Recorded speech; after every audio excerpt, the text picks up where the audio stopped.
North Smithfield School Committee meeting of April 9, 2019 to order. Clerk, please call the roll. Mr. Lombardi? Present. Mrs. Sherrill? Here. Mr. Connell? Mrs. Johannes? Here. Mr. Jones? Here. Mrs. Mayo? Here. Mrs. Bottom? Here.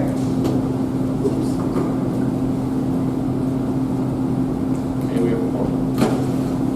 I pledge allegiance.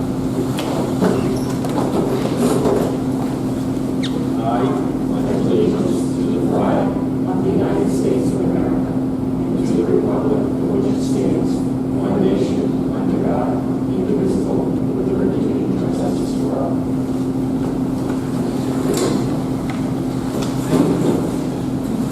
So the high school schedule changes. I guess it's the middle school and high school schedule changes, right? Middle school is pretty much the same, slight modifications. So why I put this on was I was at a track meet and some students wanted to speak about this. And I said, you know what? Let's come to the school committee and let us know what the concerns are. We did have an alternative. The alternative was positive, was good, but it needed union participation or a vote from the union, and that didn't happen. So we went to the next best schedule. But if anybody has any alternatives that want to come up and speak about, we would appreciate that. Superintendent, if you want to let us know that you did speak to the students. Yes, Ms. Medina and I met with the student council Friday after school and heard their concerns and answered their questions. But we also learned in the process that they didn't have all the information. So their recommendation to us after we spoke, what the new schedule meant, what the changes were, the benefits that it would bring, and the things that it would allow us to do, the feedback was positive. However, they thanked us for sitting down and discussing it with them, but the student council also made the recommendation that we need to take a show on the road and reach more students, and so they can hear the same information consistently across the board. Thank you, Superintendent. And does anybody want to speak on this? And I would just like to say for the record, some items that you brought to our attention. Be able to share staff between the high school and middle school. We'll expand academic opportunities available to students, promote tighter integration between programs and opportunities for high school students to model excellence. We'll have greater flexibility. It'll provide a path to early graduation. Students can request study periods during the day without earlier time stop. Students, the time slots will be later. Later, correct. Okay. So, and obviously I think that we both have read, but I want to get it to you, that later start times help students achieve better academics. All the studies point to high school students benefiting from a later start time. And we also have within this town very long bus routes with no sidewalks on the roads, with no street lighting. And by moving the start time back approximately 20 minutes, that means the kids can stand out in the sunrise instead of the dark. So it's safer all around as well. And this is something that obviously you're promoting. Correct. I think it's in the best interest of the children to do this. Again, it's going to give us so many more capabilities than we currently have. Thank you. Does anybody have any questions? I just want to thank you for speaking with the student council. Will you take the show on the road and talk to them? Yeah, that became pretty obvious that we need to come up with some form of direct communication with the students. So, again, the student council said that they would spread the word. They would just share the information that we spoke to them about with the rest of the students. Now, to Mr. McGee's credit, he did ask them the question of, he said, when there's an event or you want to get together, how do you communicate? And they said, oh, Snapchat. And he said, well, and they said, oh yeah, we can Snapchat this out over the weekend. So I'd like to follow up with something a little bit more detailed and formal than Snapchat, but, again, gets the message out. So, can the technology director help us with Snapchat? Because I have no idea. No. No, you don't want to go there. Just stay away. We are not involved in Snapchat. We are Facebook generation, not Snapchat. I know that I was talking to one of the reporters in Providence, and I said, you know what? I'm on Twitter, but I've never tweeted. I don't know if that's right. He said, don't ever get involved, and you'll get destroyed out there. Okay. All right. So thank you very much, Superintendent. We'll go to the next item: public comment, community comment. I don't. Anyone want to say anything? So I'd like to, unless there's an objection, I'd like to move the new business item, Veterans Memorial Stadium Committee update, to the forefront. Anybody have any objections? I see Mr. Burton here. Are you prepared to say anything in regards to this matter?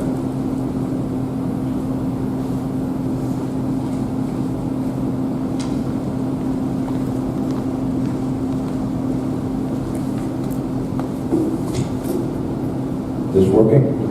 I'm afraid you're going to have to hold it. Glad to. Tony Burton, 8 Country Way. Thank you for inviting me up here tonight to give the school committee and the town an update on Veterans Memorial Stadium Committee, what we've been looking at, and where we think we'd like to go. So I'll give you a brief outline of what we've been focusing on, what we've been talking about, and then if anyone on school committee or administration or even anyone in the audience has any questions, if it's okay with you, I'm glad to answer them. So just before the meeting tonight, I sent you all an email that detailed pricing and ideas around signage. So one of the things we've identified is, first off, the sign that sits on the fence right behind us as you walk up the steps to Dr. Paul F. Joyce Athletic Complex. It's really dated and really is not sufficient to let people know what Dr. Paul F. Joyce is all about or what we have. So we've identified signage being an area that we could certainly look at and upgrade. And we talked about possibly new metal signs detailing some history and identifying the complex over here and at the main entrance to the turf complex on the fence as you come in. And additionally, a more formalized sign closer to the turf field itself. And that's what I sent to you tonight. There's a sign maker in Cranston who I visited, and he put together a couple ideas around wooden carved signs. So if you go to his website, actually, the name of the business is Uxbridge Carvers. And if you go to his website, you see some examples of his work. And actually, the wooden sign on the front of our library, North Smithfield Public Library, was made by Uxbridge Carvers. And I believe, maybe somebody could correct me, but I believe that sign's 30 to 40 years old. And it's holding up pretty well. Has to be repainted. He makes the signs out of mahogany. So they are, and he does beautiful work. So they're well constructed and durable. That's what we're looking at. We've also talked about stone We haven't explored that further yet. The wooden sign is not going to be inexpensive. So funding, something else we'll have to figure out. But we think the entire project is worthy of something like that, especially in consideration of Veterans Memorial Stadium. So that's the direction we're going in as far as signage goes. We have identified and basically confirmed a date for the ceremony, the unveiling, if you will, of the sign, and a formal ceremony around naming. And that will be Saturday, September 28th. And Athletic Director Matt Tech is part of the committee. And at the last meeting, he was able to work the schedule a little bit. And looks like the timetable for that day, Saturday, September 28th, will be a girls' soccer game at 1 o'clock, high school girls. Boys soccer, high school boys at 3. A ceremony at 5. And high school football at 7. So we're going to have an action-packed day and hopefully get a lot of people out from the town to join in. And we figured if we worked athletic events around, it's only natural, right? Then we could probably maximize potential attendance. So we've got a few things going on in town right now. Jim, I know you know all about it. North Smithfield Days. April's working hard at that. And in conjunction with North Smithfield Days, which I'm really not going to speak to, certainly support it, but April Lombardi and John Beauregard's helping with that, and a few other people. But a local 2015 North Smithfield High School grad has put together a flag football tournament. It's a fundraiser for a veterans cause. I'm not sure exactly if that's been determined yet, but depending upon how many funds he raises, he's hoping that he can donate some to some of the work to be done at the complex as well. So that's still kind of up in the air. But his name is Cody DeMare. I know he's spoken with you, and he's a terrific kid, 22 years old, and he's taking a lot on. So I certainly try to support him as much as I can, and I hope everyone else will as well.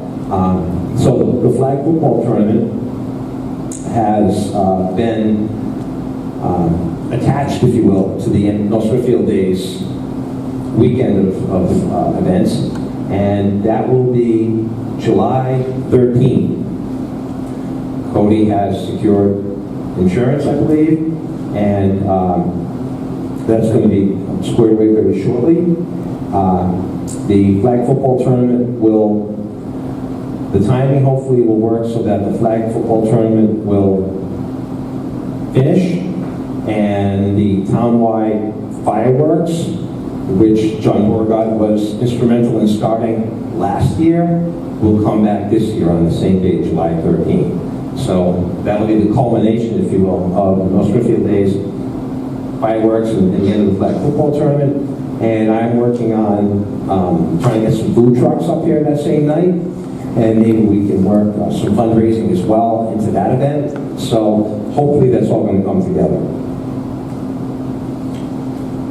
So certainly everything we've talked about in relation to what we'd like to see as far as improvements at the complex up here, and as well, since I serve on Parks and Rec for the town, we're kind of looking at the concept of improving and getting our facilities, parks and recreation facilities in the town of North Smithfield to where they really should be.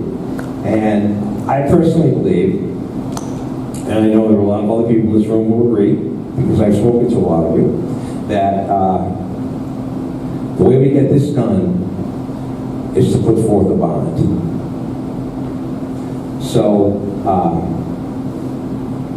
what we're looking at in relation to this complex right here, that's in the care and custody of the school department, is everything from bathrooms and a concession stand,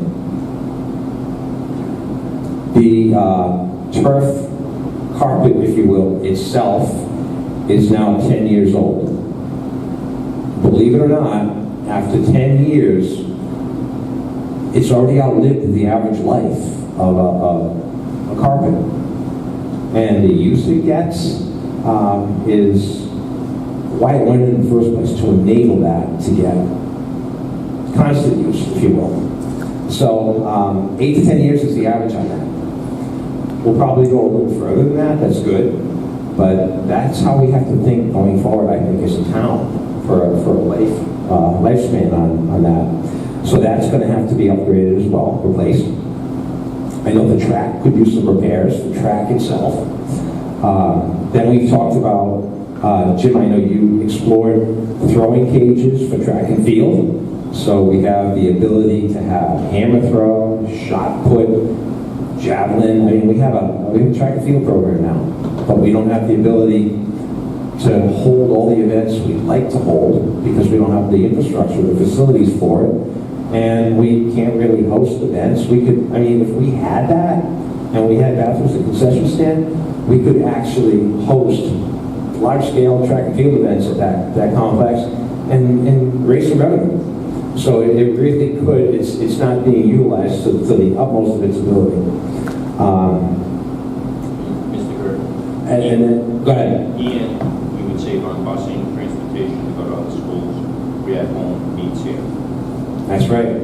Absolutely. You know, I had a meeting in Mr. Tech's office about a month ago, and I had a senior girl in his office mention to me that she was on the cross-country team for 4 years. And in 4 years' time, on the cross-country team, she had never had a home meet. Every cross-country event she ran in 4 years was away. And the reason for that is that at one time, before this building was constructed, we had a cross-country track here. Now, I helped get the vote out for the construction of this facility. I'm all for it. But sadly, when we constructed the building, we didn't put back what we had. So can a cross-country track be integrated into this plan? I don't know. That's something I'd like to talk about. But you know, unfortunately, we diminish things and we don't bring it back. Another example is, I think I mentioned this before, we had a disc golf course back over there that was an Eagle Scout project years ago. It was dismantled when this facility was built, never put back. That's wrong. It should be put back. A local kid worked really hard on that. So that's a disc golf course. And then, to be honest, I think if we had bathrooms, I talked to you about this before, if we had bathrooms and concession stand over there, that could really be a great complex for senior citizens events as well. And I implore you, and anyone here, if you haven't taken a ride by the new Citizens Bank complex in Smithfield Johnson, right off 295, take a ride up and take a drive through and check out the small athletic complex they put in there. Now, of course, it was private funds, I understand that, but it's absolutely fantastic what they've done with them. They've got beautiful bocce courts. If you've never played bocce, it's a great game. They've got a real jewel that I think we should aspire to, but comes down to funds again. So, if we had, I've had a conversation with the tennis coach and a big draw for seniors is a game called pickleball, which is a variation of tennis, and that's really popular. Something else we could potentially integrate, maybe even a playground. There are some facilities, high school facilities you go by, athletic facilities that have playgrounds on them. Why? A sibling could be playing and a younger sibling could be on the playground. So not really unrealistic to have. So that's all for here. Additionally, since I'm involved in the Parks and Rec Commission, we've identified areas at Pacheco Park that really could be revitalized, improved, maybe even bring back the skate park that was taken out as well. We've got 2 vacant properties here in the town of North Smithfield. One of them's on Milton Avenue, and the other one's on St. Paul Street. Sadly, if you go to the town's website, they are identified as playgrounds. They're vacant lots. Nothing more. The St. Paul Street, you might have driven by it at 40 miles an hour and noticed that there's like residential apparatus on there, little plastic slides. And, I don't know how they got into this town, I don't believe. So I think that if we're going to call them playgrounds, they should be playgrounds. They should be neighborhood playgrounds that should have apparatus that are worthy of town kids playing on. So